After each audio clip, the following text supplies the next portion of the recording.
Today, let us see how to reduce chili in Pav Bhaji.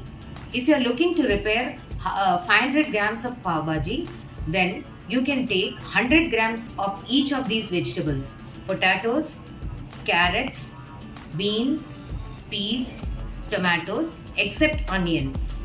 Boil it well and make a fine paste out of it.